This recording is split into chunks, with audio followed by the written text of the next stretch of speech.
আসসালামু আলাইকুম। আর গার্ডেনে আপনাদের সকলকে স্বাগত। আমি আজকে 4 থেকে 5 ধরনের শাক আপনাদেরকে দেখাবো। যে শাকগুলো মানে খুবই ইজিলি আপনি আপনার গার্ডেনে করে নিতে পারেন, ছাদ বাগানে। মানে এর জন্য আপনাকে অতিরিক্ত পরিশ্রম করতেই হবে না। আমি এর আগের ভিডিওগুলোতে বলেছি, যেখানে আমি সব রকমের সবজি হারভেস্ট করেছিলাম, সেখানে আমি বলেছি যে মূলো শাক করা ভীষণ ইজি। আপনি শীত আর শীতের আগে, ঠিক অক্টোবরের আগে আপনি এরকম ঝাঁকা বা টব যে কোনো জায়গায় আপনি সবজি ভরে রেখে দেবেন, সবজির খোসা, তার উপরে একটা লেয়ার মাটি দিয়ে রেখে দেবেন। দেখবেন মাস দেড়েকের মধ্যে ওটা কম্পোস্ট সারে পরিণত হয়ে গেছে। তার উপরে একটা লেয়ার মাটি দিয়ে আপনি এর মূলো শাক এর বীজ ছাড়িয়ে দিবেন। সেখান থেকে প্রথমে অনেক বেশি বেশি করে দিবেন। তো আমি অনেক ঘন করে দিয়েছি, এখন অনেক ঘন হয়ে কিন্তু শাক হয়েছে। এবার শাক আমি তোলার জন্য ভেতর থেকে কিছুটা তুলে নিয়ে নেব। শাক এটা আমার রান্না করে খাওয়া যাবে। কিছুটা তুলে হালকা করে ফেলবো, আর পুরো র্যাকেটটা থেকে হালকা করে ফেলবো। তাহলে হয়তো কিছুটা থেকে গেল, সেটা আবার মূলো হয়ে যাবে। আর যেহেতু এখানে কম্পোস্ট সার একেবারে পুরোটা আছে, এখান থেকে শুরু করে আমার পুরোটাই কম্পোস্ট সার দেওয়া আছে। আর তার উপরে একটা লেয়ার মাটি দিয়ে আমি ছাড়িয়েছি। আর কম্পোস্ট সারের জন্য জায়গাটা ফাঁকা ফাঁকা পাবে, তো মাটি নেই বেশি, তবে স্টিকি ব্যাপারটা নেই। তাহলে মূলোটা কি বেশি বড় হওয়ার সুযোগ পায়। ওই জন্য আমি বলি যে কম্পোস্ট সারে মূলো করবেন, তাহলে ভালো মূলোর শাক হবে। তাই প্রথমে আপনি কিছু তুলে নিয়ে খেয়ে ফেলবেন, তারপরে দুই একটা রেখে দেবেন। তাই এই চাই এখানে একটা, এখানে একটা, এখানে একটা করে বেশ কিছু রেখে দেবেন। তাহলে দেখবে বড় একটা মূলো বেশ বড় বড় পাবেন কিছুদিনের মধ্যে। ওটা 1 মাস মতো রেখে দিলে আপনার বড় সাইজের মূলো পেয়ে যাবেন। তা আমি এখান থেকে তুলবো, এখন তুলছি না, এখন বিকেলের দিক। বিকেলে আমার আর শাকের দরকার নেই, একেবারে সকাল সকাল তুলে আমি রান্না করব। শাক জিনিসটা যত মানে তা যখন তুলি তখনই রান্না করলে মানে বেশি ভালো লাগে। ওই জন্য আমি এখন বিকেলে শাকটা তুলছি না, জাস্ট আপনাদেরকে দেখাবো যে কোন কোন শাক আপনি ইজিলি টবে গ্রো করতে পারবেন। তো এটা গেল মূলো শাক। চলুন আমি আরো অনেক শাক করেছি, সেগুলো দেখাবো, খুবই ইজিলি গ্রো হয়। তো চলুন সেই শাকগুলো দেখাই। এই দেখুন, এখানে আছে মেথি শাক। দেখুন কত সুন্দর হয়েছে। শীতের মাটি আমি শেয়ার করেছি, ওইভাবে মাটিটা করা আছে। আর এতেই আমি মেথির শাক দিয়েছি। মূলো শাকটা কিন্তু আমি যেটা বললাম কম্পোস্ট সারের উপরে লাগাবেন, তাহলে মূলো বড় বড় হয়। ওইটা আপনি মূলোর মতোই আপনি বিট করতে পারেন, গাজর করতে পারেন, ওলকপি করতে পারেন, একইভাবে করতে পারেন। মূলো যেভাবে করে ওইভাবেই করবেন ওইগুলো। আর এই জাতীয় যে শাকগুলো কিন্তু আমি এর আগে আমি দিয়েছি। ওই ভিডিওটা আমি ডেসক্রিপশন বক্সে লিঙ্কটাও দিয়ে দেবো, আপনারা দেখে নেবেন শীতের মাটি কিভাবে করতে হয়। ওই মাটিটা করেই কিন্তু আমি এটা ছাড়িয়েছি। আর এখানে আমি একটা কথা বলবো, মানে আমার প্র্যাকটিক্যাল এক্সপিরিয়েন্সটা আমি শেয়ার করবো এই মেথি শাকের জন্য। এই বাড়িতে আমরা যে মেথি খাই, তো সেই মেথিগুলো কিন্তু ধোয়া থাকে বা প্রিজার্ভ করা থাকে।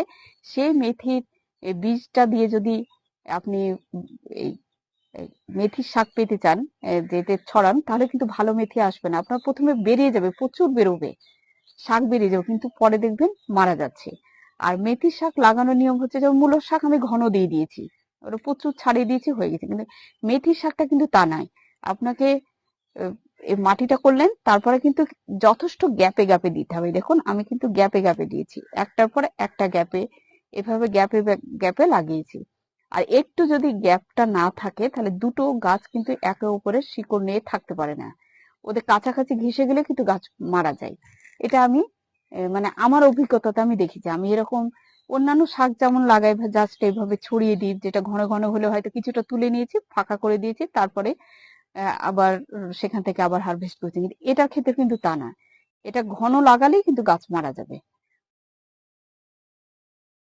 যতটুকু নেওয়া দরকার ঠিক ততটাই নেবে, বাদ বাকি মারা যাবে। হয়তো আপনার 4-5টা গাছ বাঁচলো একটু ফাঁক ফাঁক হওয়ার জন্য, বাদ বাকি সবই মারা গেছে। এটা আমারও হয়েছিল। তো সেই এক্সপিরিয়েন্সটা আমি কাজে লাগিয়ে আমি কিন্তু বেশ ফাঁকা ফাঁকা করে লাগিয়েছি, একটার সাথে একটা গ্যাপ দিয়েছি। তার ফলে আর বাড়ির বীজ অবশ্যই ব্যবহার করবেন। আমরা যে মেথিটা খাই সেটা দেবেন না, বাজার থেকে কিনে নিয়ে আসবেন মেথির বীজ। ওদের এই মেথি যখন হারভেস্ট করা হয়, তখন ওই মেথিগুলো বীজের জন্য কিন্তু রেখে দেওয়া হয়, ওগুলো ধোয়া হয় না। আর আমরা বাড়িতে যে মেথি খাই, সেই মেথিগুলো কিন্তু ধুয়ে ফেলি। তা থেকে কিন্তু ভালো চারা হবে না, উন্নত মানের চারা হবে না। তো এটা আমি বাজার থেকে নিয়ে এসেছিলাম। আমার যে ভুল হয়েছিল সেই ভুলটাকে আমি কারেকশন করে নেক্সট আমি এই জায়গাতে করেছি। তো আমি ভালো ফল পেয়েছি, দেখুন কি সুন্দর। এইভাবে আপনারা করুন। এই দেখুন, এটা হচ্ছে মটর শাক, এটাও খুব সুন্দর হয়েছে। একই ধরনের মাটি, যেমন মাটি করে, এটা লাগানো আমি ঘন করে দিয়ে দিয়েছি। আর এখান থেকে আমি চাইছি একটু মটরের ফল নেব। তো কিছু কিছু তো আমাকে কমিয়ে নিতেই হবে। পরে আমি হারভেস্ট করার সময় ভেতর থেকে এক একটা করে শাক তুলে ফেলবো আর ফল নেব। আমি সে ফল নেওয়া, হারভেস্ট করা, এগুলো ইনশাল্লাহ আপনাদের কাছে শেয়ার করব। জল এখন দেখুন মাটিতে আছে। এই অবস্থায় শাকে কিন্তু বেশি জল লাগে না, বেশি জল থাকলে কিন্তু গাছ মারা যায়। শীতে খুব বেশি জল দেওয়ার দরকার হয় না।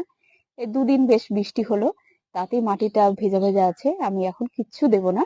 আর খাবার হিসাবে দিই খোল পচা জল, একেবারে পাতলা করে, সেটা মাটি একেবারে শুকিয়ে যায় তখন দিয়েছি। এখন তো খাবার দেওয়ার প্রশ্নই নেই, এখন বেশ উঠেছে, এখন এই অবস্থাতেই থাকবে। তো এইরকম ভাবে আপনারা করে নিতে পারেন। আমার শীটের মাটিটা ফলো করবেন, আমি সেই মাটি করে এতে ছাড়িয়ে দিয়েছিলাম। এবার কিছুটা তুলে একটু হালকা করে নেব, তারপরে একটুখানি সাপোর্ট দিয়ে আমি ফল নিয়ে আসবো, সেটা আপনাদের কাছে শেয়ার করব। তো এটা গেল 3 নম্বর শাক। আর একটা আরো 2-3 খানা শাক দেখাবো, যেগুলো আমি খুব ইজিলি গ্রো করি, আপনারাও করতে পারেন। এই দেখুন, এই জায়গাটা হচ্ছে আমার ছোলার জমি, সেটা আমি তৈরি করেছি। এই দেখুন একটা কার্টুন, এই কার্টুনের উপরে করেছি। যেহেতু শীতকালে খুব একটা বৃষ্টি হয় না, এতেই হয়ে যাচ্ছে। আর মাটিটা বেশ আমার খুব ভালো লাগছে, যে জমির মতো হয়েছে, অনেকটা ফেটে ফেটে আছে। মাটিটা ওই শীতের মাটি যেভাবে করি ওইভাবেই করেছি। আর কিছু আগাছা থাকলে অবশ্যই তুলে ফেলে দিবেন, আমি কিন্তু রাখি না। আগাছাগুলি যখনই দেখি তখনই তুলে ফেলে দিই। আর আগের স্টেজটাতে তো দেখিয়েছি, এই সব কাট করে দিয়েছিলাম। কাট করার পরে মাথাগুলো কেটে দিয়েছিলাম। মাথাগুলো কেটে আবার একটু ঝোপ হয়েছে, এরকম মাথাটা কেটে দিলে ঝোপ হয়ে যাবে। আবার আর একবার করবো, আমি কেটে ফেলবো, তাহলে বেশ অনেকটা ঘন ঝোপ হয়ে যাবে। এটারও আমি চাইছি ফল নিতে, ওই জন্য খুব একটা আমি শাক খাইনি, যা আর একবার একটু কেটে নেবো মাথাগুলো দিয়ে খাওয়া হবে আর কি, তারপরে রেখে দেবো। এটাও আমি ফল আনার জন্য রেখেছি, আর ফলটা অবশ্যই আপনার কাছে শেয়ার করবো। শাক খাওয়ার থেকে কি বলুন তো, একটু শখ ভালো লাগে, গাছে ফল এলে দেখতে ভালো লাগে। তো এরকম এর থেকে বড় বড় জায়গায় আপনারা লাগাতে পারেন, বাড়ির জন্য খাওয়া যাবে। যেভাবে মাটি করে ওইভাবে করবেন, এই রকম জায়গা আপনি আরও বেশি বাড়িয়ে দেবেন। আমার ছাদটা যেহেতু খুব ছোট, তা মোটামুটি আমি অল্প অল্প জায়গায় করতে থাকি। একবার হারভেস্ট করি, আবার লাগিয়ে দিই, নতুন করে আবার করি। এর আগে দুবার আমার ছোলা লাগিয়েছিলাম গোল গোল জায়গাতে, সেখান থেকে খাওয়া হয়ে গেছে। 2-3 বার আমি হারভেস্ট করেছি। আর এটা আমি ফাইনালি রেখেছি যে ফল দেখার জন্য, মানে বাচ্চাদেরকে দেখাবো না, ওরা তো কোনোদিন দেখেনি এসব।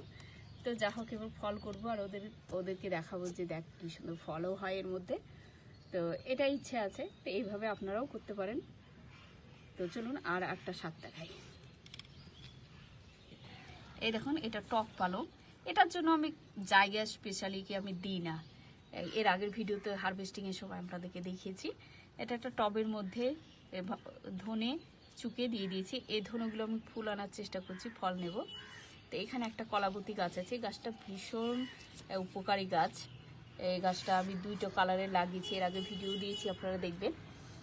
আর এখানেই লাগিয়ে রেখেছি। এটার সেরকম কিছু যত্ন নেই, কোনো সময় খোল পচানো জল দিই, আর না হলে মাটি শুকিয়ে গেলে একটু জল দিই, চাচার দিই না, এইভাবেই আছে। তো আপনারা এরকম যে কোনো টব যদি ফাঁকা থাকে, এইরকম মানে টক পালং ধনে ছাড়িয়ে দিয়ে আর কি নিজেদের কিচেনের আর কি প্রয়োজনে নিতে পারেন। তো যা হোক, এখানে একটা দিয়েছেন, চলুন আরও দেখাই। এই দেখুন, এখানে আর এক জায়গায় আমি টক পালং দিয়েছি। এখানে স্পেশালি ওর জন্য একটা জায়গা তৈরি করেছি, আর না হলে এগুলো আমি টবের মধ্যেই দিয়ে দিই, এর জন্য আলাদা দিই। খুব একটা বেশি লাগে না টক পালং, বেগুনের সঙ্গে হয়তো এক একটা ডাল দিলে টক হয়ে যায় অনেক, আলুর সাথে দিলেও টক হয়ে যায়, মাছের সাথে, মানে খুব বেশি লাগে না। 2-3 ঝাড় এরকম যদি থাকে, তাহলে আপনার দেখবেন সারা শীতে আপনার হয়ে যাচ্ছে। জাস্ট আপনি 2-একটা ডাল কাটলেন, রান্নাতে দিলেন, তারপরে দেখবেন আবার কিছুদিনের মধ্যে ডালপালা গজিয়ে গেছে। তাই জন্য খুব বেশি দরকার নেই, আপনার 2-4টে এরকম ঝোপ থাকলে তাতেই আপনার কাজ চলে যাবে। তো এটা তো গেল টক পালন। আর একটা জিনিস দেখাই আপনাদেরকে, আর একটা শাক। এই দেখুন, এটা হচ্ছে সর্ষের শাক।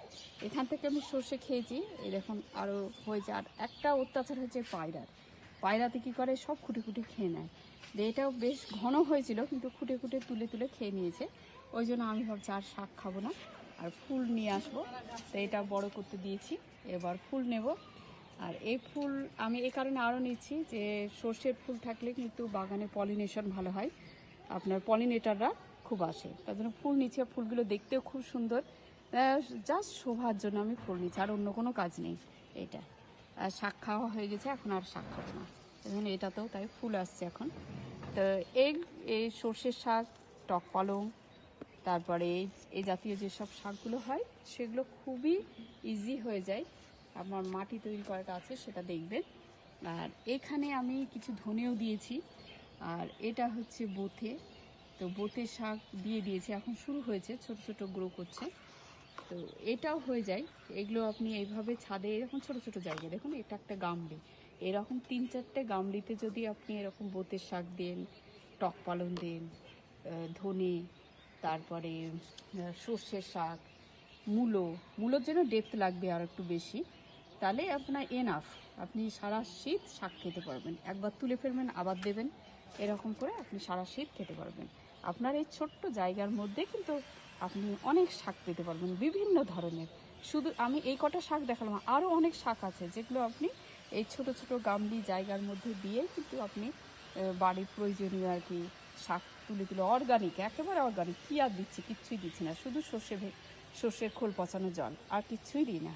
আর ওই যে নিচে সব সবজির খোসা থাকে, সবজির খোসা পচিয়ে নিয়ে সেই কম্পোস্ট সার তৈরি করে মাটির সাথে মিশিয়ে মাটি তৈরি করা।